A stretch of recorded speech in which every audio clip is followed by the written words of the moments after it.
આપણને લગ્ન પ્રસંગમાં બનતું છાલવાળા બટાકાનું શાક ખૂબ જ ભાવે છે. આપણને એમ થાય કે આ રસોઈયા મહારાજ કઈ રીતે બનાવતા હશે. તો ચાલો જોઈ લઈએ. કુકરમાં તેલ ગરમ કરવા મૂક્યું. બટાકા વઘારી અને મીઠું હળદર નાખી અને સાતળી અડધો કપ પાણી નાખી 2 વિસલ પાડવાની. ખલની અંદર સૂકા ધાણા, કાચી વરિયાળી અને આખું જીરું દરદરું વાટી લેવાનું. બાઉલમાં લાલ મરચું પાવડર, ધાણા જીરું, હળદર, મીઠું અને ગરમ મસાલો અને 3 ચપટી હિંગ અને થોડું પાણી એડ કરી પેસ્ટ તૈયાર કરવાની. બટાકા અધકચરા કૂક થઈ ગયા છે.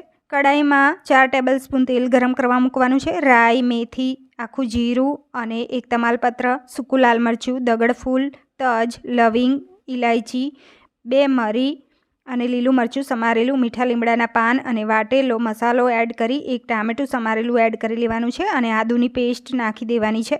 હવે આ બનાવેલી મસાલાની પેસ્ટ એડ કરી અને સાંતળી લેવાની છે.